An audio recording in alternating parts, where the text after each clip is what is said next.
अस्सलाम वालेकुम बच्चों, आज हम शुरू करने जा रहे हैं chapter number 12 environmental chemistry water. ये हमारा 12वां वन शॉट लेक्चर है जो आज हम करने वाले हैं। डिटेल में हम ये चैप्टर पूरा पढ़ने वाले हैं। ये हमारा 12वां लेक्चर है। तो अगर आपने पूरे साल नहीं पढ़ा कोई मसला नहीं, ये वन शॉट लेक्चर हम आपके लिए इसलिए तो निकाल लें ताकि आप ध्यान से और मेहनत से करके आप पढ़ाई करें और अपने पेपर में अच्छे मार्क्स ला सकें। आप भी है ना अच्छे मार्क्स ला सकते हैं। 2 महीनों में एग्जाम है, बस 2 महीने आपने लगातार अच्छे तरीके से पढ़ना है। साथ में आपकी एग्जाम की तैयारी के लिए हमने कमेंट सेक्शन में सबसे पहला कमेंट है, यहाँ पे हमने नोट्स डाले हैं आप लोग के लिए फ्री के। आप इसको जाके खोलेंगे तो आपके पास गूगल ड्राइव की लिंक खुलेगी, उसमें नोट्स पड़े हुए तमाम के तमाम सारे टॉपिक्स के, सब्जेक्ट्स के। और ये कोई एमी नोट्स नहीं है, ये हमारे बैच के जो 300 बच्चे जिनके 90% से ज़्यादा मार्क्स आए थे उनके नोट्स हैं, हमने कंपाइल करके डाले हुए हैं ताकि आप भी है ना एग्ज़ाम की तैयारी कर सकें। ये 2025 के हमारे बैच के टॉपर बच्चों के नोट्स हैं, तो वो नोट्स जाके आप खोल लें। और साथ में आप हमारी बैच भी ज्वाइन कर सकते हैं ताकि आप भी उन बच्चों की तरह आप 90% मार्क्स ला सकें। हम A to Z आपको सारे कॉन्सेप्ट्स पढ़ाते हैं, most important topics, most important questions, model paper, और साथ में 3 गेस्ट पेपर्स भी देते हैं with special exam writing sessions. इसलिए तो हमारे इतने सारे बच्चे हैं जिनके 90% मार्क्स आते हैं। हमारे पास पाकिस्तान की बेस्ट फैकल्टी यहाँ पे पढ़ी हुई है। तो बैच ज्वाइन करने के लिए आपको 800 रुपये सिर्फ एक सब्जेक्ट के, और अगर आप सारे सब्जेक्ट्स लेते हैं 7 के 7 सब्जेक्ट्स तो उसके 3000 रुपये। 2 महीने में हम आपको जीरो से हीरो बनाएंगे ताकि आप भी 90% मार्क्स ला सके सारे सब्जेक्ट्स में। बैच अगर आपको ज्वाइन करनी है इस नंबर पे आप मैसेज कर लें हमें, और ये नंबर डिस्क्रिप्शन में भी पड़ा हुआ है, आप हमें मैसेज कर लें, हम आपको ऐड कर लेंगे हमारी रिवीजन बैच में। तो अब हम शुरू करते हैं एनवायरमेंटल केमिस्ट्री। हम नेक्स्ट चैप्टर स्टार्ट करने वाले हैं which is about the chapter 12 environmental chemistry, और हम इसमें वाटर पे बात करेंगे। हमने इससे पहले भी चैप्टर पढ़ा था that is also environmental chemistry. जैसे कि आप सबको पता होगा कि इन्वायरमेंटल केमिस्ट्री में हम अपने इन्वायरमेंट के अंदर जो केमिस्ट्री है, जो केमिकल रिएक्शंस हैं, जो केमिकल्स प्रेजेंट है, चाहे वो बेनिफिशियल है हमारे इन्वायरमेंट के लिए या चाहे वो हमारे इन्वायरमेंट के लिए बेनिफिशियल नहीं है, जो प्रियूटेंट है, हम उनकी बात करें, इन सब में हम आपकी इन्वायरमेंटल केमिस्ट्री में बात करते हैं। लास्ट चैप्टर में हमने एयर के बारे में पढ़ा था। हमने एयर की कंपोजिशन देखी थी, एक नॉर्मल कंपोजिशन जो एयर में होती है, देन ऑफ कोर्स उसके अंदर जो हार्मफुल केमिकल्स हैं हमने उन पर बात की थी, और वो किस किस तरह से कौन कौन से प्रोसेसेस के थ्रू हार्मनेस क्रिएट करते हैं एनिमल्स के लिए या लिविंग ऑर्गेनिजम्स के लिए, हमने उन पर बात की। हम उनको कैसे रिड्यूस कर सकते हैं उन पर भी आपने बात की। आज हम वाटर पर बात करेंगे कि हम वाटर की बेसिक कंपोजिशन क्या है, एक नेचुरल कंपोजिशन एक वाटर की क्या है, उसके अलावा आप उसको किस तरह से ख़राब कर रहे हैं, कौन कौन से केमिकल्स हैं जो वाटर को ख़राब कर रहे हैं, और फिर हम उनसे कैसे बच सकते हैं, उनके क्या नुकसान है। अब हम इस चैप्टर में वो पढ़ेंगे। Introduction. Where is the water in your kitchen and bathroom come from. आपके किचन में और आपके बाथरूम में से वाटर कहाँ से आता है। ऑफ कोर्स के जो हमारे पास सोर्सेज हैं, जो नेचुरल सोर्सेज हैं, वो वहाँ से आता है। Because water comes from the different sources, water आपके पास डिफरेंट सोर्सेज से आता है। इट्स क्वालिटी वेरीज, और इसकी क्वालिटी वेरी होती है। सिंपल सी, अगर आप समुद्र का पानी पियेंगे तो उसमें सॉल्टनेस ज़्यादा होगी, मिनरल ज़्यादा होंगे। एज कंपैरिजन अगर आप पॉन्ड का पानी पियेंगे तो उसमें सॉल्ट की मकदार कम होगी। इवन दो अगर एक नॉर्मल वाटर भी है, आप एक जगह से दूसरी जगह ट्रैवल करिए, अब आप लाहौर से इस्लामाबाद ट्रैवल करते हो, so I live in both cities, तो इस्लामाबाद का पानी डिफरेंट है और लाहौर का पानी डिफरेंट है, क्वालिटी वाइज भी और केमिकल वाइज भी दोनों पानी डिफरेंट है। Do you drink water that has a colour और a bad taste and unpleasant smell. हम कभी भी पानी नहीं पीते जिसमें कोई ना कोई कलर हो। ट्रांसपेरेंट होना चाहिए वाटर, जिसका कोई कलर नहीं होना चाहिए। एक बहुत ही बैड टेस्ट हो और अनप्लीजेंट स्मेल, जिसमें से स्मेल आ रही हो, हम कभी भी वो पानी नहीं पियेंगे, हम पीना पसंद ही नहीं करते। When you wake up in the morning, आप जब सुबह उठते हैं, what do you do, आप क्या करते हैं। You brush your teeth, आप टीथ ब्रश करते हैं, शॉवर लेते हैं and flush the toilet. What happens to the flowing out of the drain? आप जो पानी इस्तेमाल कर रहे हैं, तो वो जो साफ पानी, और हम जो इस्तेमाल कर रहे हैं, तो ऑफ कोर्स क्या वो गंदा हो रहा है, तो वो ड्रेन आउट हो रहा है, तो वो कहाँ जा रहा है। Can you reuse this water, क्या आप उसी पानी को दोबारा यूज कर सकते हैं जो आपने गंदा किया है। Sewage is often poured into open colored gutters and allowed to follow directly into the stream, rivers and oceans. वो क्या बात करना चाह रहे हैं, वो ये बात करना चाह रहे हैं कि हम जो वाटर लेते हैं, हम जो सोर्सेस से लेते हैं, वाटर हमारे लिए कितना जरूरी है। हम जब वाटर ले रहे हैं और वाटर सोर्सेस के जरिए हमारे पास आता है, जो हमारे इतने काम करता है हमारी किचन में, हमारे क्लीननेस में, वो आपको हेल्प करता है। उसके बाद में जो गंदा पानी है वो हम कहाँ कर रहे हैं, वो हम उसी रिवर्स और उसी ओशन के अंदर डाल रहे हैं जहाँ से हम पानी ले रहे हैं। तो इसका मतलब हम अपने ही इस्तेमाल के पानी को गंदा कर रहे हैं। दिस प्रैक्टिस स्प्रेड डिसीज, इसकी वजह से आपकी डिसीजेस बनती हैं and also threaten the aquatic life. और जो आपके पास एक्वेटिक लाइफ है, आबी जिंदगी है, आपके पास वाटर के अंदर बहुत सारी चीजें रहती हैं, उसको भी थ्रेट कर रहा है। हाउ, किस तरह से? This will become clear in this chapter. ये आपका इस चैप्टर के अंदर क्लियर हो जाएगा कि वो किस तरह से आपको हमें नुकसान दे रहा है। The presence of disease causing bacteria affects the water quality. जो डिसीज काजिंग बैक्टीरिया होते हैं, जो उनके फैक्टर्स होते हैं, वो क्या करते हैं, वो अफेक्ट करते हैं वाटर क्वालिटी को, अफेक्ट कर रहे हैं आपके पास। Water from both public and private sources often requires treatment to ensure it is clean and safe in drink water. Of course, क्या आप कोई भी ले लो, आपके पास अगर वाटर है और सिंपल, अगर आपके पास कोई भी वाटर अगर आप लेना चाहो तो उनकी बेसिक इंक्वायरमेंट क्या होती है कि आपका जो पानी है वो क्लीन होना चाहिए।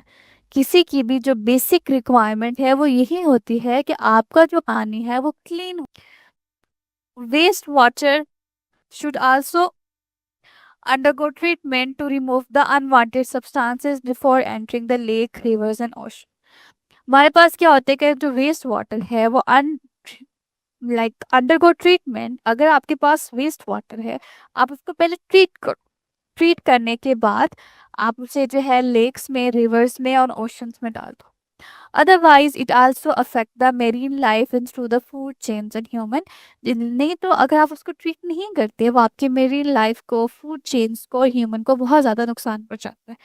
इस पूरी पैराग्राफ में वो क्या बात कर रहे हैं, सबसे पहले तो वाटर कितना इंपॉर्टेंट है। आपको वाटर डिफरेंट सोर्सेज से लेते हैं हम, उनकी क्वालिटीज़ वेरी कर रही होती हैं। हमारे पास डिफरेंट काम है जिनके लिए हम वाटर यूज करते हैं। वो बस जहाँ से हम अपना प्योर वाटर ले रहे हैं, हम अपना वेस्ट वाटर भी उसी के अंदर डाल रहे हैं, जिसकी वजह से बहुत सारी डिसीजेस काज होती हैं, एक्वेटिक लाइफ डिस्टर्ब हो जाती है। अब हमें क्या चाहिए कि हम उस वाटर को, जो वेस्ट वाटर है, उसको ट्रीट करें, जिनमें से सब्सटेंस हैं जो हार्मफुल सब्सटेंस है उसको रिमूव करें, जो बहुत ही हार्मफुल, और फिर हम उसको अपने लेक्स, रिवर्स और ओशन के अंदर डालें, ताकि वो जो फूड चेन है आपका वो जो है वो फूड चेन है आपका वो रहे। The first one is the properties of water. पहला आपके पास क्या है, properties of water. Water is the only substance that exist in a 3 different state on earth. Water आपके पास सिर्फ 3 डिफरेंट स्टेट्स के अंदर प्रेजेंट है, सॉलिड, लिक्विड एंड गैस। और अगर वाटर आपका सॉलिड में है तो हम उसको क्या कहते हैं, हम उसको आइस बोलते हैं। और सिंपल वाटर अगर लिक्विड में है तो वो ड्रिंकिंग पर्पज के लिए यूज होता है। और अगर आपका वाटर गैस की फॉर्म में है तो आप उसे क्या बोलते हो, वो आपके वाटर वेपर्स कहलाते हैं, जो इन्वायरमेंट के अंदर प्रेजेंट होते हैं। हमने एसिड रेन पढ़ा था तो मैंने आपको बताया था कि हमारे इन्वायरमेंट के अंदर वेपर्स प्रेजेंट होते हैं। So what is the only substance that exist in 3 different state of matter. कि वाटर आपके पास वही सब्सटेंस है जो 3 डिफरेंट स्टेट में है, वो आइस में भी है, वाटर में भी है, स्टीम, वेपर्स की फॉर्म में है। Can you name this state? इन स्टेट्स के name solid, liquid and gas. Pure water is transparent. जो आपका प्योर वाटर है वो ट्रांसपेरेंट होता है, कलरलेस होता है, ऑर्डरलेस होता है और टेस्टलेस होता है। It boils at 100 degree centigrade पे वो बॉयल होता है और 0 डिग्री सेंटीग्रेड पे वो उसका सी लेवल होता है। Okay. अब हम बात करते हैं water as a solvent. Solvent का मतलब है कि आप कोई भी सब्सटेंस अगर वाटर में डालते हो, आपने सोल्यूशन पढ़ा था, सोल्यूशन क्या होता है, सोल्यूट और सॉल्वेंट का मिक्सचर होता है। आपके पास एक वाटर या कोई सॉल्वेंट होता है, उसमें आप अपना सब्सटेंस डालते हो तो वो डिसॉल्व हो जाता है। वाटर आपके पास एक यूनिवर्सल सॉल्वेंट है, जिसकी वजह से आपके पास क्या होता है कि उसमें बहुत सारे सब्सटेंस जो हैं वो डिसॉल्व हो जाते हैं। Water is very good eight dissolving substance. Water जो है वो डिसॉल्विंग सब्सटेंस के लिए बहुत ज़्यादा बेहतर है। It is a very good eight dissolving substance. For this reason, natural water such as rainwater and groundwater is not pure water. हम कभी भी जो नेचुरल वाटर है या जो ग्राउंड वाटर है वो आपके पास वो आप रीजन्स के लिए प्योर वाटर नहीं होता। क्यों? क्योंकि हम क्यों रेन वाटर से अवॉइड करते हैं? क्योंकि एक तो रीजन आप पढ़ के आ भी चुके हो ना कि एक एसिड रेन होता है, और जो सेकंड रीजन है आपके पास कि वो प्योर वाटर नहीं होता, क्योंकि जैसे ही वो आ रहा होता है वो अपने डिजोल्व कर लेते हैं, और वो डिजोल्व रहने के बाद वो प्योर नहीं होता।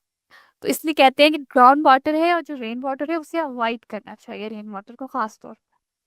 Water is very good at dissolving substance. Water dissolving substance के लिए बहुत जरूरी है। फॉर दिस रीजन, इस रीजन की वजह से natural water such as rain water and ground water is not the pure water. As the water flows through the atmosphere, जैसे ही वाटर आपके एटमोसफेयर से गिरता है, इट डिजोल्व, ये खुद में चीजों को डिजोल्व कर लेता है। डिजोल्व करने के बाद क्या होगा?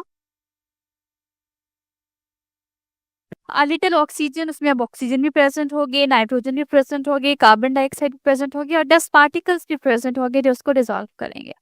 ड्यूरिंग द थंडरस्टॉर्म, थंडरस्टॉर्म में जब आपके पास बिजली कड़कती है, सिंपल सा आपके पास कोई तूफान वगैरह आता है, it also dissolves the nitric acid, और ये नाइट्रिक एसिड को भी डिजोल्व कर लेता है। Ground water dissolve mineral from the rocks and soil as it moves along or beneath the earth surface. जो ग्राउंड वाटर है, जो अर्थ की सरफेस के नीचे प्रेजेंट है, वो क्या करता है? वो भी रॉक को, सोई को, मिनरल्स को अपने अंदर डिसॉल्व कर लेते हैं, जिसमें से वो अर्थ के सरफेस के नीचे प्रेजेंट है। Ground water also dissolves many substances. Ground water बहुत सारे सब्सटेंसेस को डिसॉल्व करता है from decaying plant and animals. इन सब के जो मिनरल्स होते हैं, गैसेस होते हैं, वो इन सब को डिसॉल्व कर लेते हैं। तो वाटर एज सॉल्वेंट एक्ट करता है, जिसकी वजह से जो मोस्ट ऑफ द वाटर है वो हम यूज नहीं करते for the drinking purposes. Quality of water from the natural resources. अब वाटर डिसॉल्व, अगर वाटर मिनरल डिसॉल्व कर रहा है या वाटर को केमिकल डिसॉल्व कर रहा है, तो ये आपके लिए बेहतर भी हो सकता है और बेहतर नहीं भी हो सकता।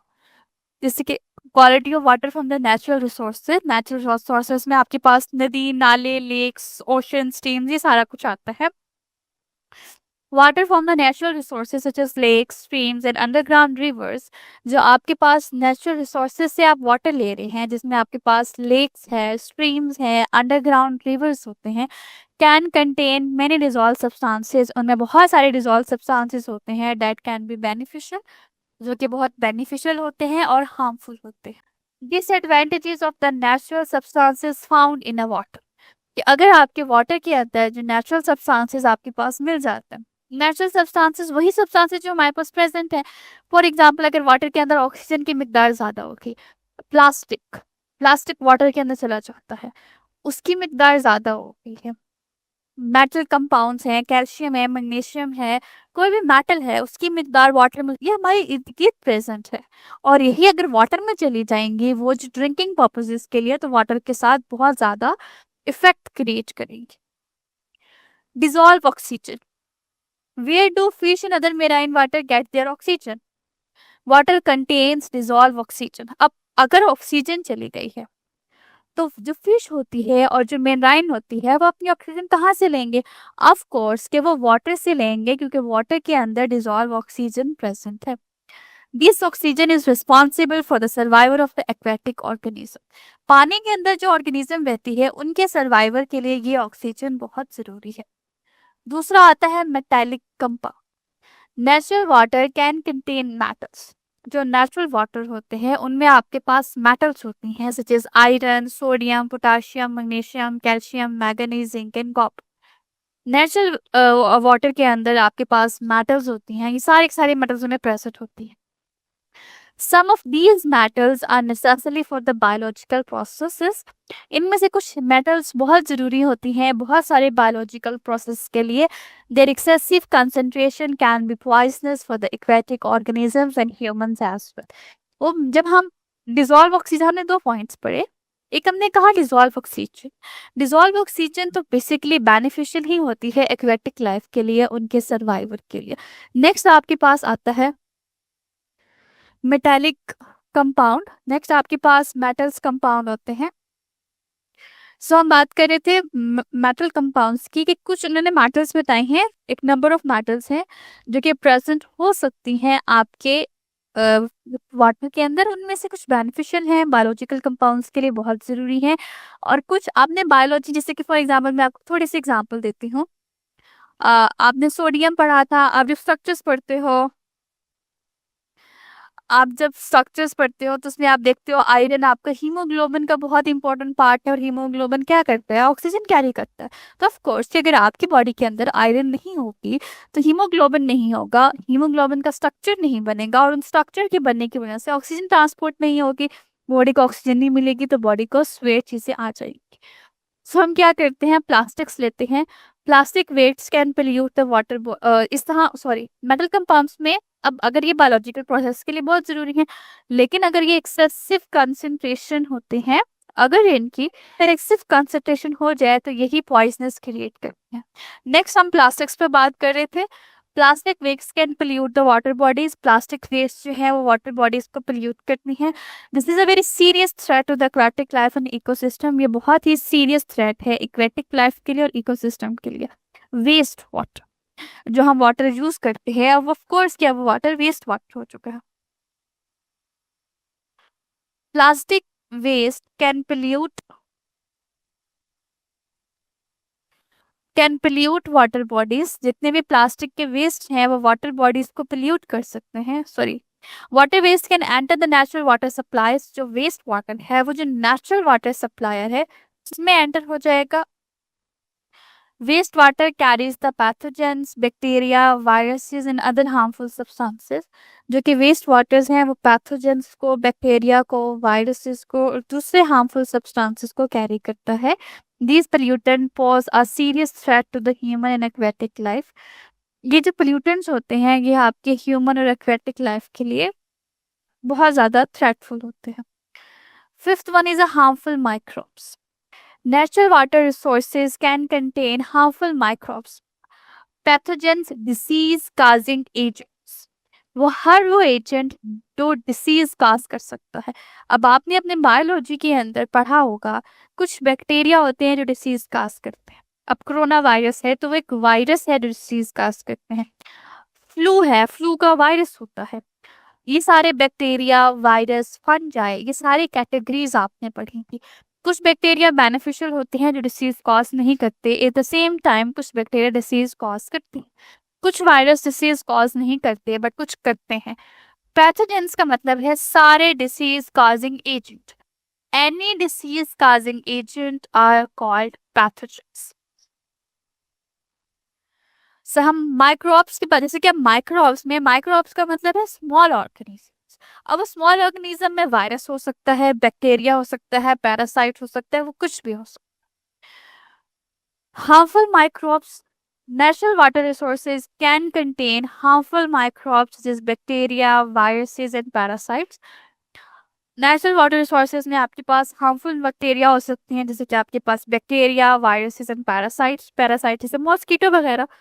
That can cause waterborne diseases, वो वाटरबोर्न डिसीज जो पानी की वजह से होते हैं। Diarrhoea, dysentery, cholera and stomach upset, ये सारे क्यों होते हैं? जब हम गंदा पानी पीते हैं, गंदा खाना खाते हैं, या जो खाना होता है वो गंदे पानी से बना हुआ होता है, या हम गंदा पानी पी रहे होते हैं। Nitrates for the fertilisers, basically होता क्या है, आपने पढ़ा होगा या कहीं ना कहीं सुना होगा कि हम अपने प्लांट्स को फर्टिलाइजर्स देते हैं। फर्टिलाइजर्स देने का क्या मतलब है कि हमारे प्लांट के अंदर जो नाइट्रोजन की डेफिशिएंसी बहुत ज्यादा होती है।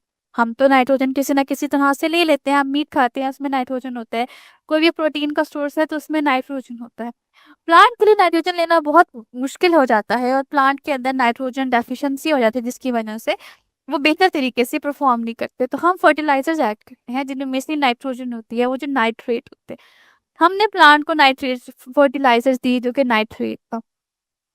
अब ऑफ कोर्स कि कुछ प्लांट ने डिजोल्व कर लिया, प्लांट ने डिजोल्व करने के बाद अपनी जो है वो आराम से उन्होंने अपनी ग्रोथ की और सारा कुछ किया। अब वही अगर एग्रीकल्चर का जो पानी है, एग्रीकल्चर का वेस्ट है, एग्रीकल्चर का जो पानी है, एग्रीकल्चर का जो वेस्ट है, वो आपके पास अगर आ जाएगा, आपके ड्रिंकिंग वाटर में आ जाएगा, तो ऑफ कोर्स कि उसके अंदर अब आपके पास नाइट्रेट बहुत ज्यादा प्रेजेंट है। वो जो नाइट्रेट है वो अब हमारे ड्रिंकिंग वाटर को काज करता है, और ये आपको क्या करता है कि आपके पास ड्रिंकिंग वाटर को काज करता है और हेल्थ रिस्क को काफी इनहेंस करता है। So nitrate from the fertilizer add nitrate to the water body. Fertilizers क्या करते हैं, वाटर बॉडीज के अंदर नाइट्रेट्स को ऐड करते हैं through agriculture run of, agriculture से आया हुआ पानी जो आपके पास होता है। High concentration of nitrates in drinking water cause health risk. अगर आपके वाटर के अंदर हाई कंसंट्रेशन है तो आपके अंदर हेल्थ रिस्क बहुत ज़्यादा होंगे, specially for the young childs के अंदर। डायसेंट्री और कॉलरा ये दोनों आपकी डिसीजेज होती हैं। जो डायसेंट्री होती है उसका मतलब होता है आपने इन्फेक्शन होता है, आपके इंटेस्टाइन का इन्फेक्शन होता है।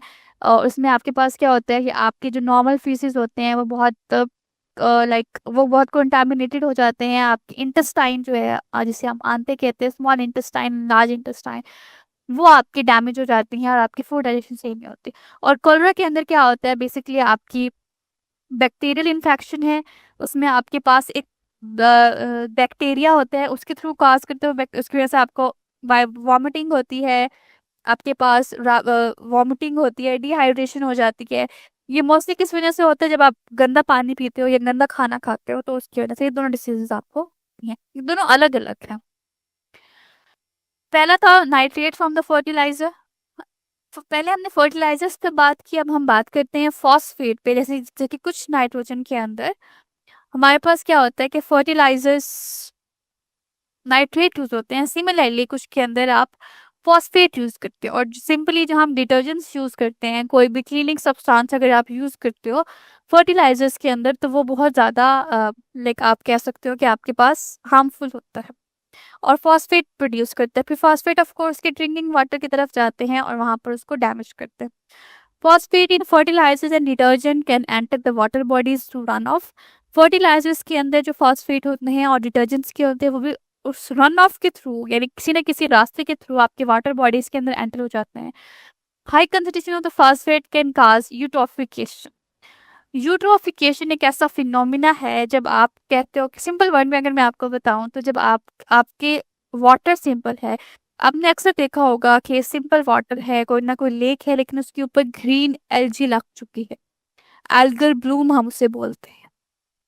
उस प्रोसेस को यूट्रोफिकेशन कहते हैं, कि जब आपके पानी के ऊपर एल्जी की प्रॉपर ग्रोथ होती है, पानी के ऊपर आपके पास एल्जी बन रहा है, ग्रीन एल्जी आ रहा है, तो वो आपके पास होगा। Phosphate from the fertilizers and detergent. Phosphates in a fertilizers and detergent can enter the water bodies through runoff. Fertilisers में से और डिटर्जेंट में से जो वाटर है वो क्या करते हैं, रन ऑफ के थ्रू एंटर करते हैं। High concentration of the phosphate, जो आपके पास फास्फेट की हाई कंसंट्रेशन है, कैन काज यूट्रोफिकेशन, जिसकी वजह से यूट्रोफिकेशन हो जाती है। This can cause harmful algal Bloom, इसकी वजह से आपका एल्गल ब्लूम बहुत ज़्यादा हार्मफुल क्रिएट करता है। And oxygen caps in water bodies, और आपके पास oxygen caps in water bodies भी आपके पास आ जाती है। Detergent use in a water system, आप अपने वाटर सिस्टम के अंदर डिटर्जेंट में आपके पास सारा डिटर्जेंट, इवन जो आप फेस वॉश यूज करते हो, जो आपके पास सिंपल क्लीनिंग सब्सटेंसेस होते हैं, किसी भी तरह के जो क्लीनिंग सब्सटेंसेस होते हैं, वो सारे आपकी डिटर्जेंट की कैटेगरी में आते हैं। Detergent used in water system can destroy the outer mucous membrane that protects the fish from bacteria and parasites. हमारे फिश के अंदर क्या होता है कि आउटर मेम्ब्रेन होती है, that is may be the mucus membrane, वो क्या करती है, फिश को प्रोटेक्ट करती है बैक्टीरिया और पैरासाइट्स। जब डिटर्जेंट सेंटर होते हैं उन फिशेस के ऊपर, आपने अक्सर देखा होगा कि जो फ्रेश वाटर की फिश होती है और जो ओशन वाटर की फिश होती है, उनमें काफ़ी डिफरेंस होता है उनकी स्किन के अंदर। क्यों? फ्रेश वाटर में डिटर्जेंट्स की अमाउंट कम होती है, जिसकी वजह से उनकी जो स्किन होती है वो बहुत फ्रेश होती है और डैमेज नहीं हो पाती। जबकि एट द सेम टाइम अगर आपके पास ओशन है और वहां से कोई इस तरह की वाटर की फिश है जिसमें बहुत ज़्यादा डिटर्जेंट्स हैं, बहुत ज़्यादा अमाउंट है, तो वहां पे वाटर की फिश बहुत डैमेज हो जाती है। क्यों? क्योंकि उनकी स्किन डैमेज हो जाती है, फिर किसी भी तरह के जो बैक्टीरिया और पैरासाइट होते हैं वो उनके ऊपर अटैक कर सकते हैं। In addition detergents can also damage their gills. जिस तरह आपके पास एक ह्यूमन है या उसके अलावा आपके पास जो लिविंग सब्सटेंस जो कि वाटर में नहीं रहते हैं, वो ब्रीथिंग के लिए क्या यूज करते हैं, lungs. At the same time वो एक्वेटिक ऑर्गेनिज्म जिनमें फिश सबसे पहले आती है, वो अगर वाटर में रहते हैं, तो वो आपके पास गिल्स को यूज करते हैं। तो डिटर्जेंट्स क्या करते हैं, उनके गिल्स को डैमेज कर देते हैं, तो of course at the end आपकी वाटर की डेथ हो जाती है। Benefits of the natural substances found in water, कि आप जब वाटर के अंदर नेचुरल सब्सटेंसेस के बेनिफिट करते हैं। Some naturally occurring substances are useful and necessary for life, कुछ नेचुरली अकरिंग सब्सटेंसेस होते हैं जो भी काफ़ी यूजफुल होते हैं और नेसेसरी होते हैं लाइफ के। जैसे कि दो एग्जांपल्स हमने किए, वही दो एग्जांपल ने दोबारा डिस्कस की हुई, dissolve oxygen and essential minerals. Existence of aquatic life depends upon the dissolve oxygen, वो जो आपकी एग्जिस्टिंग लाइफ की एक्वेटिक लाइफ है वो डिपेंड करते हैं डिजॉल्व ऑक्सीजन पे। This oxygen supports the respiration process of aquatic organism, ये जो ऑर्गेनिजम्स है ये क्या करती हैं, एक्वेटिक ऑर्गेनिज्म के प्रोसेस को रिस्पायरेशन करती है। Second one is the essential minerals, metal compound in natural water can provide essential minerals needed for the various biological processes। Metal compound जो आपके नेचुरल प्रोसेस के अंदर प्रेजेंट है वो भी क्या करते हैं, इसेंशियल मिनरल्स बायोलॉजिकल प्रोसेस के लिए बहुत जरूरी है। For example iron necessary for the production of haemoglobin in the blood, iron बहुत जरूरी है आपके ब्लड के अंदर, अगर हीमोग्लोबिन प्रेजेंट है तो उसके, which carries oxygen to the cells of our blood, जो कि हमारे बॉडी के अंदर सेल्स के लिए ऑक्सीजन को कैरी आउट करता है। मेटल्स लाइक जिंक है, कॉपर है, मैंगनीज है, ये भी क्या करती हैं, एक्टिवेट एंजाइम एक्टिविटी को एक्टिवेट करती हैं और बायोलॉजिकल सिस्टम के लिए प्रॉपर फंक्शनिंग के लिए हेल्पफुल होती है।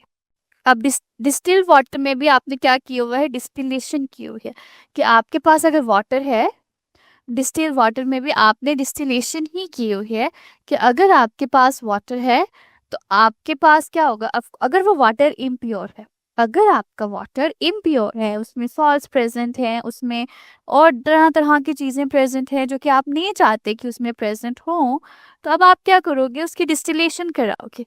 जब आपने 100 डिग्री सेंटीग्रेड टेम्परेचर दिया तो सिर्फ वाटर के ही वेपर्स बनते हैं, 100 डिग्री सेंटीग्रेड पर वाटर के ही वेपर्स बनते हैं, किसी और के नहीं बनते हैं। तो क्या होगा कि जब आपने 100 डिग्री सेंटीग्रेड दिया तो वेपर्स बने और सिर्फ वाटर के है, किसी और के नहीं होंगे, जो बाकी चीजें हैं वो पीछे की पीछे ही रह जाएंगी। फिर आप क्या करोगे, उन वेपर्स को आप कंडेंस कर लोगे, वहां पे आपके पास वाटर आ जाएगा, तो वो सिर्फ आपका वाटर होगा और कुछ भी नहीं। ये अब आपका डिस्टिल्ड वाटर कहलाएगा। Water purified by distillation, water को आप प्योरीफाई करते हो डिस्टिलेशन के प्रोसेस के through, is called distilled water, वो अब आपका डिस्टिल्ड वाटर कहलाता है। The process of distillation involves, जो प्रोसेस है आपका डिस्टिलेशन का, उसमें क्या होगा कि जो हीटिंग वाटर है, वाटर को हम हीट करते हैं टू द बॉइलिंग पॉइंट, कि उसका बॉइलिंग पॉइंट आ जाता है, उसका बॉइलिंग पॉइंट कितना होता है, 100 degree centigrade. Collecting the vapours, आप वेपर्स को कलेक्ट करोगे and condensing it back into the liquid, और आप उसको वापस लिक्विड में कन्वर्ट कर दोगे। इम्प्योरिटीज आर लेफ्ट बिहाइंड, वो जो इम्प्योरिटीज हैं कोई भी हो सकती हैं, वो पीछे रह जाए। Distilled water is free of any contamination, जो डिस्टिल्ड वाटर है अब उसमें कोई भी कंटामिनेशन नहीं होगी। The electrical conductivity of the distilled water is very low, इनकी इलेक्ट्रिकल कंडक्टिविटी भी वाटर की बहुत लो होती है। उसकी क्या रीजन है, इलेक्ट्रिकल कंडक्टिविटी किस वजह से होती है, जब आपके पास आयंस होते हैं, तो अगर आपका वाटर, अगर आप चेक करोगे और उसमें आप इलेक्ट्रिकल कंडक्टिविटी है, अगर आप वाटर को चेक करोगे और वो इलेक्ट्रिकल कंडक्ट कर रहा है, इसका मतलब कि उसके अंदर आयंस प्रेजेंट है, इसका मतलब कि उसके अंदर आयंस प्रेजेंट है, तो इसका मतलब कि वो प्योर तो नहीं है, और उसकी पीएच भी इधर तो एसिडिक होगी तो कम होगी, और बेसिक होगी तो वो ज़्यादा होगी। तो एसिडिक और बेसिक पीएच के हिसाब से भी आप उसे डिवाइड कर दोगे। जो नॉर्मल वाटर है, जो प्योर वाटर है, बेसिकली वो क्या करता है, जो जो प्योर वाटर है बेसिकली वो क्या करता है, वो आपके पास आपको 7 pH पे रखता है, वो आपको 7 pH पे रखता है, उसकी pH 7 होती है, और 7 pH के साथ साथ उसमें कोई आयंस वगैरह नहीं होते, जिसकी वजह से उसकी इलेक्ट्रिकल कंडक्टिविटी भी नहीं होती है। यूजेस इन केमिस्ट्री, आप केमिस्ट्री में क्या यूजेस हैं, ऑफ कोर्स कि आपके पास इतना प्योर वाटर है, तो distil water is normally used in laboratories. Distil water basically हम क्या करते हैं, लेबोरेटरीज वगैरह में यूज करते हैं to to prepare chemical reagent and solution, अगर आपने सोल्यूशन बनाना है तो उसके लिए आप जो केमिकल रिएजेंट्स यूज करते हो या सोल्यूशन के अंदर यूज करते हो वो आप distil water use, like for example अगर आप आयरन का सोल्यूशन बना रहे हो और इसके अंदर आप हार्ड वाटर लेकर आते हो, हार्ड वाटर के अंदर कैल्शियम और मैग्नीशियम भी होंगे, तो वो आयरन के साथ क्या होगा, आपके आयरन के साथ कैल्शियम और मैग्नीशियम भी आकर ऐड हो जाएंगे, तो वो जब आप सोल्यूशन बनाओगे वो प्योर आयरन का तो नहीं होगा ना। उसके लिए आपने क्या करना है, जब आप सोल्यूशन बनाते हो या रीएजेंट बनाते हो तो आपको ऐसा वाटर चाहिए जो कि डिस्टिल्ड हो, इसमें किसी भी किस्म का कोई और आयंस प्रेजेंट ना हो। सेकेंड हम बात करते हैं distilled water use in calibration of sensors in analytical instrument.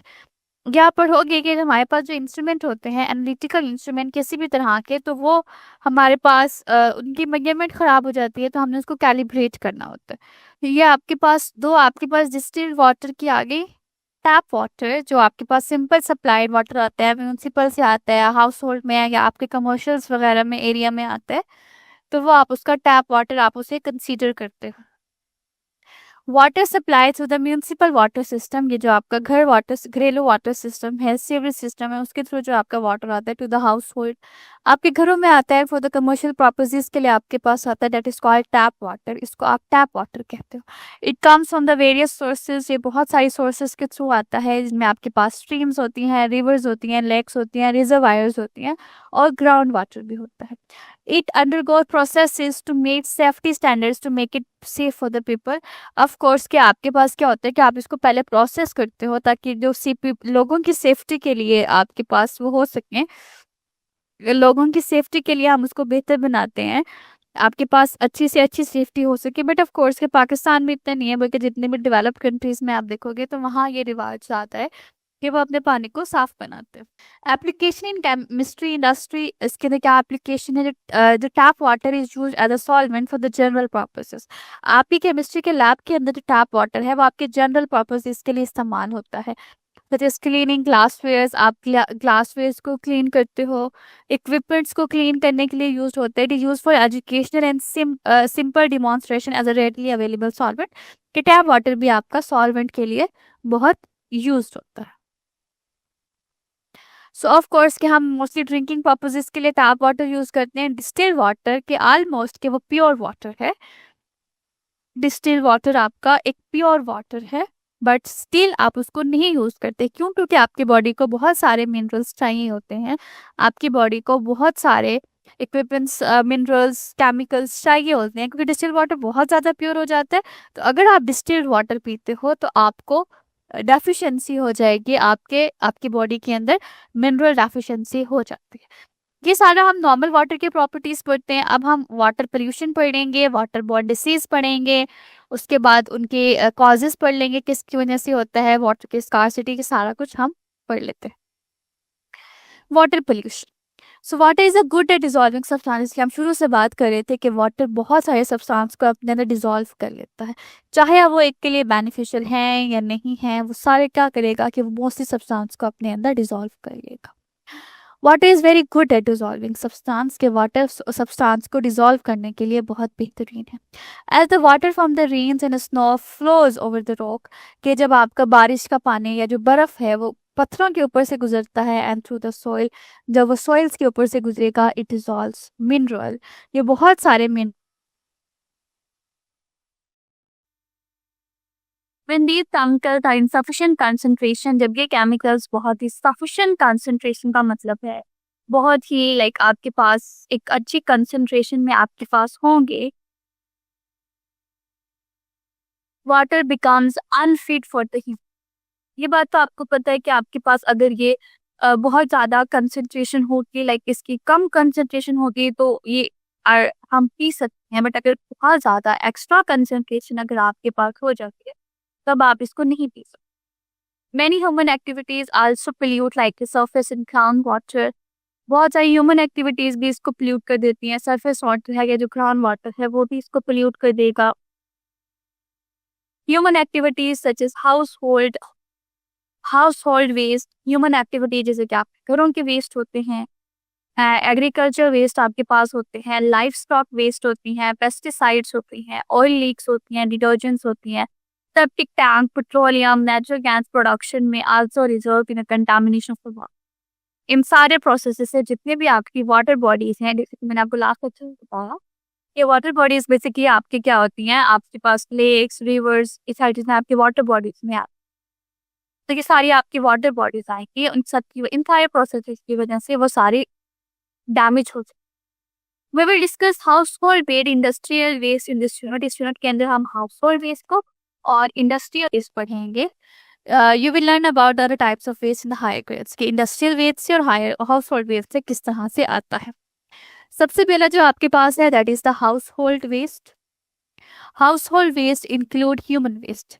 जो आपका हाउस होल्ड वेस्ट है वो आपका क्या होगा, इसमें आपका ह्यूमन वेस्ट भी आएगा, लाइव स्टॉक वेस्ट आएगा, सोप एंड डिटर्जेंट जब हम वॉशिंग पर्पसेस के लिए यूज करते हैं, पेंट एंड ऑयल्स आपके पास आ जाता है, फूड वॉशिंग के लिए, वेजिटेबल वेस्ट का आपका गार्बेज, सारे का सारा आपका हाउस होल्ड वेस्ट होता है। और ये वेस्ट कहाँ जाता है, हमारी वाटर बॉडीज के अंदर।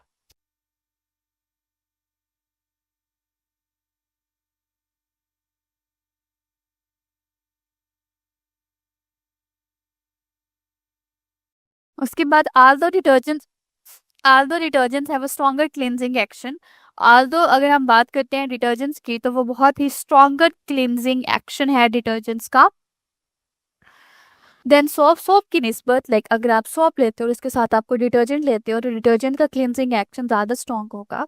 They remain in the water for a very long time, ये वाटर के अंदर बहुत ज़्यादा लंबे अरसे तक रहते हैं। And have make water unfit for aquatic life, और एक्वेटिक लाइफ के लिए बहुत ज़्यादा अनफिट हो जाता है। आपके जितने भी एक्वेटिक लाइफ फिशेस वगैरह, ये जितनी भी लाइफ आपके एक्वेटिक में प्रेजेंट है वो सारी अनफिट हो जाती है। When household water containing detergents is discharged into the lakes, ponds and river, ऐसा पानी जिसमें आपके पास वेस्ट होता है, और मेनली इन्होंने क्या बात की है डिटर्जेंट्स की, जब आप उसको पॉन्ड्स में, लैक्स में, रिवर्स में ले जाओगे, it cause the death of aquatic life, ये एक्वेटिक लाइफ की डेथ कॉज कर देगा। Chemical and bacterial contents in the household water can contaminate surface and the underground water. वो जो आपके हाउस होल्ड वाटर में केमिकल और बैक्टीरियल कंटेंट है वो इवन आपके जो सरफेस पे वाटर प्रेजेंट है और जो अंडरग्राउंड वाटर प्रेजेंट है उन दोनों को कंटामिनेट कर देगा। Bacterial content present in the water में काज इन्फेक्टेशन डिसीज। अब कौन कौन से डिसीज की उन्होंने बात की है, जॉन्डिस, कॉलरा, जॉन्डिस, जॉन्डिस शिरकान को बोलते हैं, हेपेटाइटिस, टाइफाइड एंड डिसेंट्री, ये सारे के सारे तब आपके पास आएंगे जब आपका household waste mainly detergent, soap, ये सारे का सारा आपका जाएगा आपकी वाटर बॉडीज के अंदर। नेक्स्ट आपके पास आता है वाटर बॉर्न डिसीज, वो डिसीजेज जो वाटर की वजह से होती हैं। ये सारी डिसीजेस को हम वन बाय वन पढ़ेंगे। Human waste are dumped, dump का मतलब है डाला जाता है, ऑन द ग्राउंड, ग्राउंड के ऊपर, और इनटू द नियरेस्ट स्ट्रीम या पास वाली नदी नाले के अंदर। Human waste contain infectious micro organism, human के जो वेस्ट है उनमें आपके पास ऐसे माइक्रो ऑर्गेनिजम्स प्रेजेंट है जो इन्फेक्शन काज करते हैं। विच स्प्रेड डिसीजेज, उनमें आपके पास डिसीजेज स्प्रेड हो जाती हैं जैसे कि टाइफाइड फीवर है, डायसेंट्री है, हेपेटाइटिस है। आपके पास जो लाइफ स्टॉक वेस्ट है, लाइफ स्टॉक वेस्ट का मतलब है जो आपके एनिमल्स के वेस्ट होते हैं उनमें केमिकल और बैक्टीरियल कंटेंट बहुत ज़्यादा होता है जिसकी वजह से वो आपके ग्राउंड वाटर को, उसके बाद आपके सरफेस वाटर को पोल्यूट कर देता है।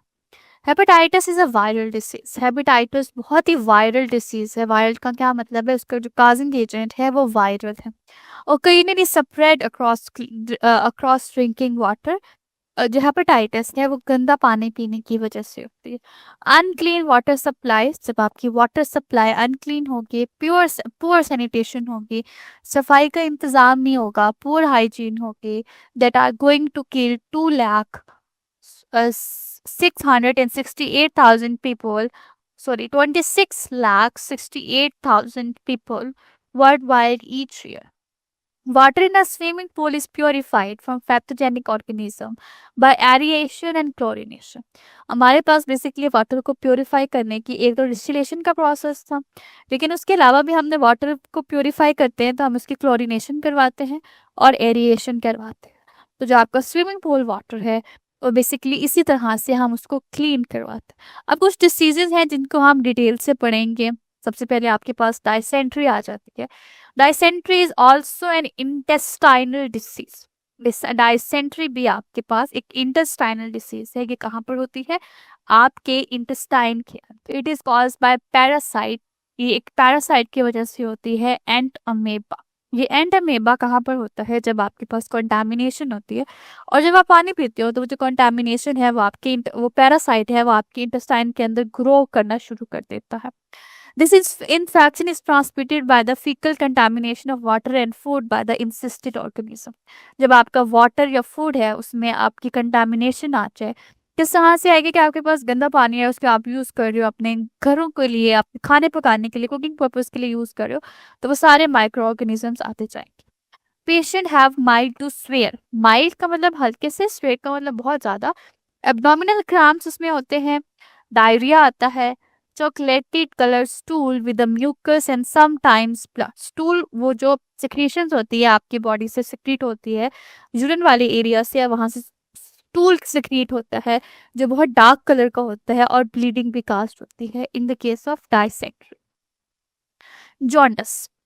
This disease spreads from obstruction of the liver. जब आपका लीवर अफेक्ट होगा तो जॉन्डिस होता है। Excess of the bile from the liver enters the blood and cause yellowness of the skin and eyes. इससे क्या होता है कि आपका बाइल क्या बनता है? लीवर बनता है, लीवर बनाता है बाइल। जब आपका लीवर खराब होगा तो वो बाइल भी खराब होगा। बाइल वो जूस होता है जो लीवर बनाता है आपकी बॉडी के अंदर। जब आपका लीवर खराब होगा तो वो बाइल भी खराब बनाएगा, तो जब वो आपके ब्लड के अंदर एंटर करता है तो आपकी स्किन को येलो कर देता है, आइस को येलो कर देता है। लॉस ऑफ एपिटाइट, आपकी भूख खत्म हो जाती है, आप वीक हो जाते हो और आप फैटीक हो जाते हो। Then you have an hepatitis. So hepatitis is an acute. Acute का मतलब है बहुत ज्यादा स्वे। एक्यूट इन्फ्लेमेशन हो जाती है, सोजिश हो जाती है ऑफ द लीवर। लीवर की बहुत ज्यादा सोजिश हो जाती है। It is caused by the virus. ये वायरस के थ्रू काज होती है, और ये बहुत ग्रुप ऑफ डिसीजेस हैं classified as hepatitis A B C and D. बहुत सारे हेपेटाइटिस आपके पास प्रेजेंट है, उनमें जो ए है और ई है, of the kind hepatitis A end of the kind hepatitis E, वो आपका पोल्यूटेड वाटर से स्प्रेड होता है। देन है आपके पास टाइफाइड। टाइफाइड अगेन आपके पास एक इंटेस्टाइनल डिसीज है। Typhoid is basically again inflammation का मतलब है सोजिश हो जाना, फूल जाना। अब मैं आपको यहाँ पे दिखाती हूँ कि आपके पास हेपेटाइटिस में क्या होता है। Inflammation of liver, let me show you over here, कि जब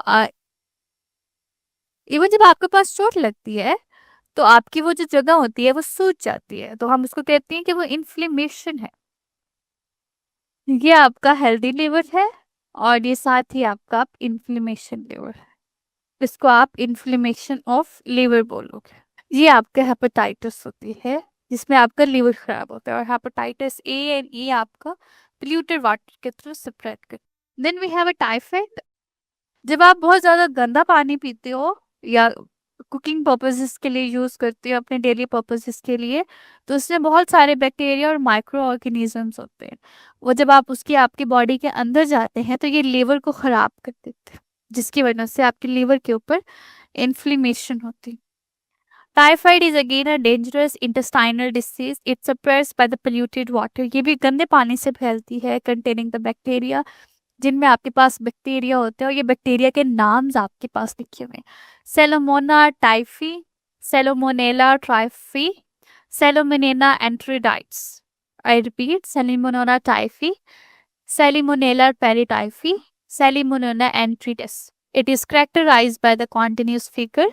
टाइफाइड में आपके पास फीवर बहुत ज्यादा होता है। It is between 101 to 104, irregular pulse, और आपकी पल्स इरेगुलर होती है। अगर आप में से किसी को कभी टाइफाइड हुआ हो तो यू हैव एक्सपीरियंस कि आपके पास दिल की धड़कन बहुत तेज हो जाती है, बैठे बैठे दिल घबराना स्टार्ट हो जाता है, जिसको हम कहते हैं ना मैं दिल घबरा है, तो वो आपकी हार्ट बीट बहुत ज़्यादा तेज हो जाती है। तो ये सारी वो डिसीज हैं जो आपके पास वाटर बॉर्न होती है। इनमें अगर आप साइंस देखो तो क्लोरिनेशन हमारे पास, जैसे मैंने आपको बताया, कि एक ऐसा ट्रीटमेंट है जिसके थ्रू हम वाटर को प्योरीफाई करते हैं। तो यहाँ पर उन्होंने बताया है कि chlorination is not effective against viruses, कि अगर आपके पानी के अंदर वायरस आ रहा है तो क्लोरिनेशन उसके लिए इफेक्टिव नहीं होगा, जो कि हेपेटाइटिस काज करता है। तो हेपेटाइटिस किससे कहते हैं कि बहुत डेंजरस डिसीज है, क्योंकि आपके पास क्लोरिनेशन के ट्रीटमेंट के थ्रू में नहीं। अच्छा, वो यहाँ पे उन्होंने बताया है swimming is an important recreational activity. Swimming भी आपकी बहुत ही रिक्रिएशनल एंटरटेनमेंट एक्टिविटी है। अब उसमें भी वही पानी है जो बायोलॉजिकल है, तो आप उसको साफ किया जाता है।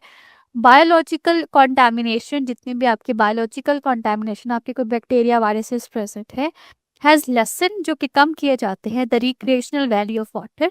उसकी वजह से वाटर कम हो जाता है, तो हम क्या करते हैं, उसको एरिएशन करवाते हैं और साथ हम उसकी क्लोरिनेशन करवाते हैं। ये दोनों मेथड है जिसकी वजह से हम वाटर को प्योर कर सकते हैं। हम उसकी एरिएशन और क्लोरिनेशन करवाते हैं वाटर की, स्विमिंग पूल वाटर की, and has lesson the threat of biological contamination. अगर आप उस वाटर को इस तरह से ट्रीट करवाओगे तो वो जो आपका थ्रेट है बायोलॉजिकल कंटामिनेशन का, वो कम हो जाएगा। स्विमिंग, ताकि तब फिर आप आराम से स्विमिंग कर सकते हैं। तो हम बात करते हैं ways to deal with the negative effects of the water pollution, कि आपके जो वाटर की पोल्यूशन से जो नेगेटिव इफेक्ट होते हैं, आप उसको किस किस तरह से डील कर सकते हैं। Water pollution affect life in many ways. जो वाटर पोल्यूशन है वो लाइफ को बहुत तरह से अफेक्ट करता है। Here are some ways to deal with them as follow. इनमें से कुछ वेज हैं हमारे पास जिसकी वजह से हम उसको फॉलो कर सकते हैं। The very one is the some pollutant reduce oxygen levels.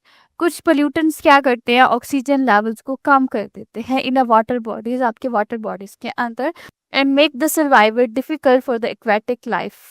Make the survival of the aquatic life difficult. क्या होता है कि जो पोल्यूटेंट्स होते हैं वो ऑक्सीजन लेवल को कम कर देते हैं वाटर बॉडीज के अंदर।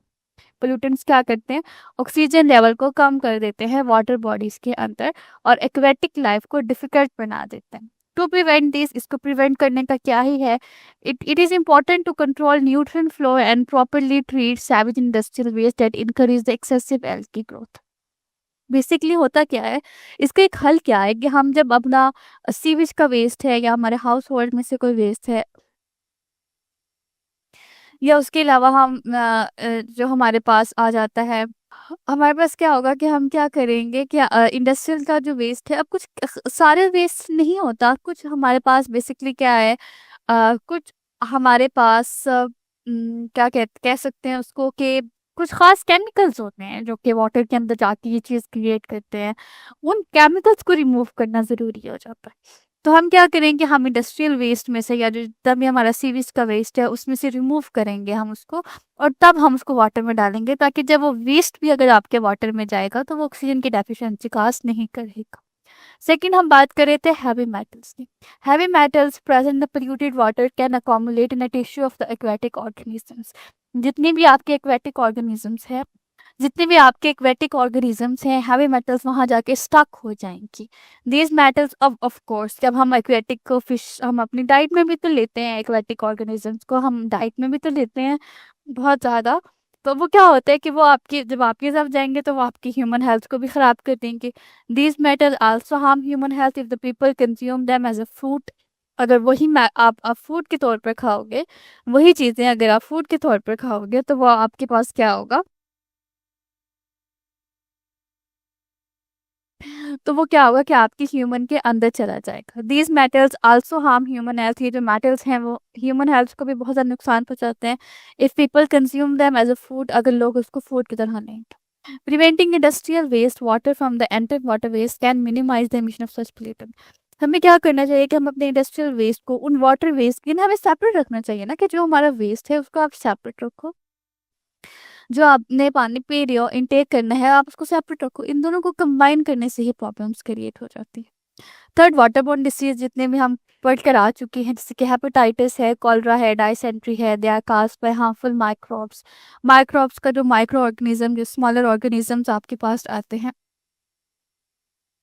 स्मॉलर ऑर्गेनिजम्स आपके पास आते हैं, तो इनकी वजह से आपके पास बहुत सारी वाटर बोर्न डिसीजेस बन जाती है।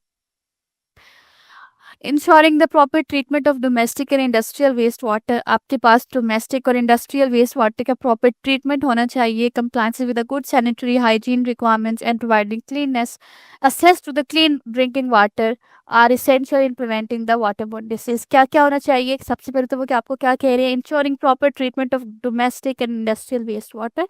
ये जो आपका डोमेस्टिक घरों का वेस्ट है या जो इंडस्ट्रियल वेस्ट वाटर है उसको आप प्रॉपर ट्रीट करोगे, उसमें से जितने भी हार्मफुल केमिकल्स हैं कोशिश करोगे कि आप उसको रिमूव करो। Compliance with a good sanitary sanitary conditions, आपकी साफ सफाई अच्छी होनी चाहिए, हाइजीन आपकी बेहतर होनी चाहिए, और providing access to the clean drinking water, के जो पीने का पानी है वो आपका साफ होना चाहिए, वो आपके are crucial in preventing the water borne disease. ये सारे स्टेप्स हैं जो हम ले सकते हैं कि हम वाटर पोल्यूशन से बच सकें। Water scarcity in Pakistan, scarcity means कमी, पानी की कमी। पाकिस्तान में पानी की कमी के बारे में हम बात करते हैं। Water scarcity is a major problem in Pakistan, Pakistan के अंदर जो वाटर स्कार्सिटी है वो बहुत ही मेजर प्रॉब्लम है। This is mainly due to the following factors. First one is the population growth, कि पाकिस्तान की पॉपुलेशन बहुत तेजी से बढ़ रही है। अगर उसके हम कंपैरेटिव में देखें तो हमारे पास क्या हो रहा है कि डिमांड भी बहुत बढ़ी है, इंडस्ट्रियल की, एग्रीकल्चर की, होम की, जिसकी वजह से पानी की बहुत ज़्यादा कमी आ रही है। सो population growth, the population of Pakistan is growing rapidly, Pakistan की पॉपुलेशन बहुत तेज़ी से बढ़ रही है, विच इंक्रीज, जिसकी वजह से बढ़ गया है द डिमांड फॉर वाटर, पानी के लिए डिमांड बढ़ जाती है, चाहे किसी भी सेक्टर में हो, एग्रीकल्चर में हो। ऑफ कोर्स जब वो ज़्यादा लोग हैं तो उनके लिए पानी भी ज़्यादा ही रिक्वायर्ड होगा, खुराक ज़्यादा रिक्वायर्ड होगी, एग्रीकल्चर ज़्यादा रिक्वायर्ड होगा। इंडस्ट्रियल की बात करें तो इंडस्ट्रीज में भी आपके पास प्रोडक्ट ज़्यादा बनेंगी, होम घरों में भी अब वो ज़्यादा ही यूज होगा। नेक्स्ट हमारे पास है क्लाइमेट चेंज। जैसे कि आपको पता है कि क्लाइमेट चेंज किस तरह से हो रहा है, कि आपको पता है ये चीज़ आपने भी एक्सपीरियंस करी होगी कि बारिश, ऐसे मौसम जहाँ पे बारिश नहीं हो रही, ऐसे मौसम जहाँ पे बारिश नहीं हो रही, वो आप मतलब लाइक ऐसे सीजन जहाँ बारिश नहीं होती लेकिन तब भी बारिश हो रही है, और जहाँ होनी चाहिए वहाँ पे नहीं हो रही। सारी क्यों हो रही है? ये पोल्यूशन की वजह से ही हो रही है। हमारा पूरे का पूरा क्लाइमेट चेंज है। जब आपको वाटर की अवेलेबिलिटी चाहिए होगी ताकि आप एग्रीकल्चर ग्रो कर सकें, तब आप वहाँ पर आपको रेनफॉल नहीं होगी, लेकिन जब आपको नहीं चाहिए तब आपकी रेनफॉल हो रही है। तो ये सारे के सारा आपका क्लाइमेट चेंज हो रहा है पोल्यूशन की वजह से। Climate change has cause irregular rainfall pattern, कि क्लाइमेट चेंज की वजह से जो रेनफॉल के पैटर्न्स है वो बहुत इरेगुलर हो रही है, which affects the water availability, जिसकी वजह से जो पानी की अवेलेबिलिटी है वो बहुत अफेक्ट कर रही है। The country's water resources are also declining, जो कंट्री के वाटर रिसोर्सेज हैं वो भी बहुत कम होते जा रहे हैं दिन ब दिन। To excessive extraction of water from the ground water aquifer, हम क्या करते हैं, इनसफिशिएंट इरिगेशन प्रैक्टिस। दो चीज़ें वो मेंशन कर रहे हैं कि अब एक तो हमारे पास क्लाइमेट चेंज की वजह से जो रेनफॉल के पैटर्न्स हैं वो भी खराब हो रहे हैं, जिसकी वजह से हमारी वाटर अवेलेबिलिटी भी अफेक्ट कर रही है। कंट्री में जो पानी के रिसोर्सेज हैं वो भी हमारे पास कम हो रहे हैं ड्यू टू एक्सेसिव, हम क्या कर रहे हैं, हमारे पास जो ग्राउंड वाटर है, यानी आप मान, हाँ, नॉर्मल प्रैक्टिस क्या है, आप जो है क्या करो कि आप ज़मीन के अंदर ड्रिल करो और वहाँ से पानी आ रहा है तो अपनी पाइपलाइन बनाओ तो वो आपकी मोटर लग जाएगी। बट ये बहुत नुकसानदेह है, हम अपने ग्राउंड वाटर को, अपने ही रिसोर्सेज को ख़राब कर रहे हैं। तो हम ग्राउंड वाटर एक्विफायर में से बहुत ज़्यादा पानी ले रहे हैं। और दूसरा, sufficient agriculture practice, irrigation practice, इस बात पे क्या ताल्लुक रखते हैं आमिर, और जिनका किसी न किसी तरह से एग्रीकल्चर से ताल्लुक है वो इस बात को बहुत बेहतर जानते हैं। हमारे यहाँ जब एग्रीकल्चर या फील्ड आती है तो वहाँ पे प्रॉपर सैनिटेशन का, प्रॉपर पानी का, वो बस क्या करते हैं कि सिंपल ट्यूबवेल्स हैं या इसके अलावा चीज़ें पाइपलाइन से, और वो खोल देंगे और सारी फसल को वो पानी लगा देंगे। अब फसल को तो बहुत कम पानी चाहिए होता है, बाकी जो पानी है वो आपका ज़ाया हो जाता है। तो हमारे पास प्रॉपर मेथड होना चाहिए कि जितना पानी हम इस्तेमाल कर सकें अपनी एग्रीकल्चर के लिए, हम उतना ही हमें करना चाहिए, उसके अलावा हम ना करें। थर्ड पॉइंट आपका आता है इनएडिक्वेट वाटर सप्लाई, कि पानी की सप्लाई भी बहुत इनएडिक्वेट है। Traditional food and irrigation method are widely use in Pakistan, जो ट्रेडिशनल मेथड है इरिगेशन का, जैसे मैंने अभी आपको बताया कि बस पानी खोल दो और वो लग जाएगा, वो हमारे पास हो जाता है, उसको हम ट्रेडिशनल फूड इरिगेशन मेथड कहते, फ्लड इरिगेशन मेथड कहते हैं। This has result in significant loss to evaporation inadequate water distribution, कि हमारे पानी की सबसे पहले ने क्या बताया है, significant water loss evaporation. Evaporation का प्रोसेस हम सब पढ़कर आ चुके हैं। इवेपोरेशन में क्या होता है कि जो इवेपोरेशन नॉर्मल टेम्परेचर पे होती है तो वाटर क्या करता है, वेपर्स में कन्वर्ट हो जाता है। तो बहुत सारा वाटर हमारा वेपर्स में कन्वर्ट हो जाता है, इसकी वजह से हमारा वाटर लॉस हो रहा है। सेकेंडली, इनएडिक्वेट वाटर डिस्ट्रीब्यूशन, के पानी की डिस्ट्रीब्यूशन बहुत ज़्यादा ख़राब है। कैसे? कुछ इलाकों में बहुत ज़्यादा, बहुत ईजिली पानी अवेलेबल है, इतना कि वो उसको ज़ाया कर रहे हैं, और कुछ इलाकों में बिल्कुल है ही नहीं। तो हमें चाहिए कि हम वाटर की डिस्ट्रीब्यूशन को बेहतर से बेहतर कर सकें। To solve the problem of the water scarcity in Pakistan, Pakistan में पानी की कमी के मसाइल को हल करने के लिए द फॉलोइंग आर नेसेसरी, ये चीज़ें बहुत ज़रूरी हैं। इफेक्टिव वाटर मैनेजमेंट प्रैक्टिस, ऐसी वाटर मैनेजमेंट प्रैक्टिसेस आप लेकर आए जो इफेक्टिव हो, जिसका आपको कोई फ़ायदा मिले। B1 डेवलपमेंट ऑफ इंफ्रास्ट्रक्चर, कि आप क्या करो, इंफ्रास्ट्रक्चर आपकी डेवलपमेंट बेहतर से बेहतर कर सको, पानी के आप डैम्स बनाएं, यहाँ पे इंफ्रास्ट्रक्चर के सबसे बेहतर मिसाल के आप डैम्स बनाएं, आप वाटर रिजर्वायर्स बनाएं। पॉलिसी रिफॉर्म्स करें, आप अपनी पॉलिसीज को, इस्लाहात को बेहतर से बेहतर कर सके। Public awareness of responsible water use in इस प्रमोशन, कि पब लोगों को अवेयर करें कि अब आपने क्या करना है, आप पानी का बहुत रिस्पॉन्सिबिलिटी, उसका रिस्पॉन्सिबल से यूज करें और उसकी प्रमोट करें। स्ट्रिक्ट रेगुलेशंस, कि आपके पास लॉ एंड ऑर्डर बहुत स्ट्रिक्ट होना चाहिए। एंड मॉनिटरी सिस्टम, आपका मॉनिटरिंग सिस्टम बहुत बेहतर होना चाहिए कि आप वाटर को कंट्रोल करें। And prevent illegal drilling are essential, कि बहुत सारे लोग क्या करते हैं, वो इलीगल करते हैं ड्रिलिंग को। अब मुझे आप में से बताएं कि अगर आप अपने घर में रखोगे तो क्या आप गवर्नमेंट से परमिशन लोगे? हमारे यहाँ कोई भी गवर्नमेंट से परमिशन लेता है कि हम वाटर ग्राउंड कर रहे हैं, कि ग्राउंड वाटर ले रहे हैं और हम उसको ड्रिल कर रहे हैं। तो ड्रिलिंग लोग बहुत ज़्यादा कर रहे हैं हमारे पास, जिसकी वजह से ग्राउंड वाटर बहुत ज़्यादा नुकसान हो रहा है। तो इन सब चीज़ों को आपको रोकना चाहिए। लास्ट पे आपके पास फर्टिलाइजर्स आ जाते हैं। फर्टिलाइजर्स जैसे, आप में से किसी को, पहले आप मुझे बताएं कि आप में से किसी को पता है फर्टिलाइजर्स क्या होते हैं? हम अक्सर यहाँ पे आप एड्स भी देखते होंगे, nitrogen fertiliser, nitrate fertiliser, urea fertiliser, phosphate fertilisers, इन सब का आपको पता है? हमारे पास क्या होता है कि हम जैसे कि हमारे एनिमल्स के अंदर, हमारे पास क्या होता है कि जैसे कि आप फॉर एग्जांपल, अब हमारे अंदर किसी चीज़ की डेफिशिएंसी हो जाए, जैसे कि हमें हर मिनरल एक स्पेसिफिक अमाउंट में रिक्वायर्ड होते हैं अपनी ग्रोथ के लिए, अपने कामों के लिए। अगर फॉर एग्जांपल अगर वो मिनरल्स हमारे से नहीं बन पाते, वो मिनरल्स क्या करते हैं, हमें नहीं मिलता, तो हम क्या करते हैं, हम बाहर से उसको ईट करते हैं। इसी तरह अगर प्लांट्स हैं, तो अगर प्लांट्स के अंदर डेफिशिएंसी हो जाए तो वो क्या करेंगे? आप अपना फ्रूट ठीक नहीं बनाएंगे, उनकी ग्रोथ ठीक तरह से नहीं होगी। तो हमें क्या करना पड़ता है, उनको out of the substance, out of से सब्सटेंस उनको प्रोवाइड करने पड़ते हैं, वो एलिमेंट प्रोवाइड करने पड़ते हैं जो उनकी ग्रोथ के लिए बहुत ज़रूरी होते हैं। तो वो जो हम प्लांट्स को देते हैं वो फर्टिलाइजर्स होते हैं। अब कुछ प्लांट्स के अंदर नाइट्रोजन की कमी होगी तो आप उसे नाइट्रोजन फर्टिलाइजर दोगे, कुछ के अंदर फास्फोरस की कमी होगी तो आप उसे फास्फोरस के फर्टिलाइजर्स दोगे, कुछ के अंदर पोटाशियम की कमी होगी तो आप उसे पोटाशियम के फर्टिलाइजर्स दोगे। फर्टिलाइजर्स, ये चीज़ें आपके फर्टिलाइजर, ये ऑफ कोर्स की इनकी अवेबिलिटी के ऊपर, आपके पास राइट टाइम पर आप उसे दे रहे हैं, राइट अमाउंट में आप उसे दे रहे हैं। ऑफ कोर्स अगर आप बहुत ज़्यादा देंगे तो भी आपके नुकसानदेह होगा। So fertilizer are the substances, fertilizers वो substances होते हैं that provide essential elements, जो कि बहुत ज़रूरी एलिमेंट्स प्रोवाइड करते हैं for the plant growth, plant के ग्रोथ के लिए ज़रूरी एलिमेंट्स को प्रोवाइड करते हैं। These elements are essential to enhance the crop yield, ये फसल की पैदावार के लिए बहुत ज़रूरी होते हैं। Fertilisers mainly provide three main nutrient, fertilisers mostly तीन तरह के न्यूट्रिएंट प्रोवाइड करते हैं, nitrogen, phosphorus and potassium, hence known as NPK fertilisers.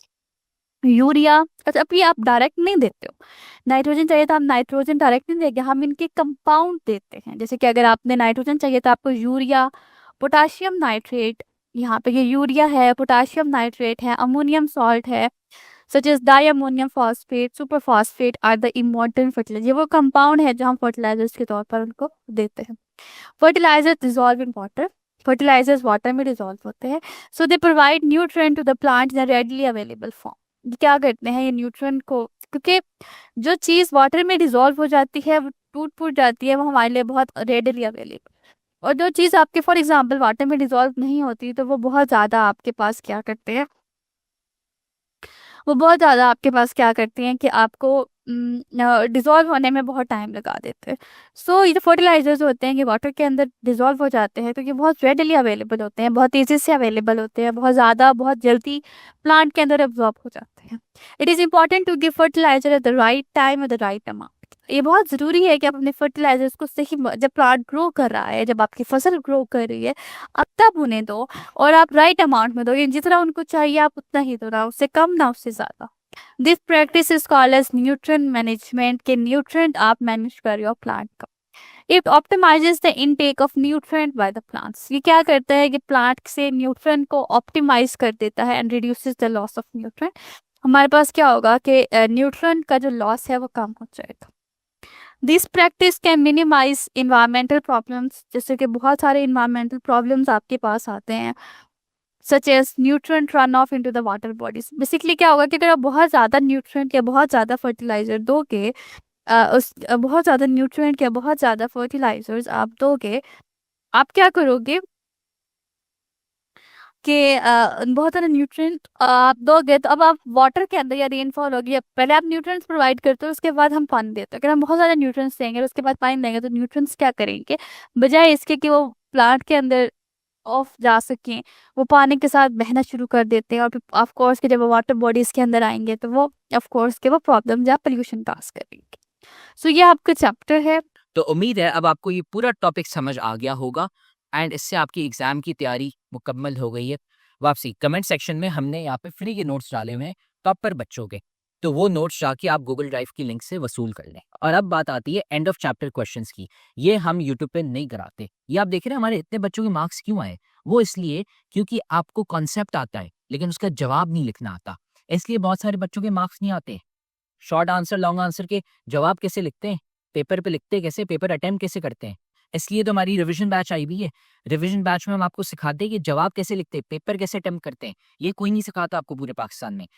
और साथ में हम आपको 3 गेस्ट पेपर देते हैं, जिससे हमारा आधे से ज़्यादा 70% पेपर तो लग ही जाता है। तो इसलिए तो हमारे इतने सारे बच्चे हैं जिनके 90% से ज़्यादा मार्क्स आ जाते हैं। तो अगर आप हमारी रिवीजन बैच ज्वाइन करना चाहते हैं ताकि आपके भी 90% से ज़्यादा मार्क्स आएँ, तो आप ज्वाइन कर सकते हैं। पाकिस्तान की बेस्ट फैकल्टी है यहाँ पे। 800 रुपये आपने ये दे दिए, 2 महीने हम आपको A to Z सारी तैयारी करा लेंगे। और अगर आप सारे सब्जेक्ट्स के लेना चाहते हैं तो ये 3000 रुपये होंगे 7 सब्जेक्ट्स के। तो आप हमें इस व्हाट्सएप नंबर पे मैसेज कर लें, हम आपको रिवीजन बैच में ऐड कर लेंगे और आपको सिखाएंगे कि बोर्ड में टॉप कैसे करते हैं।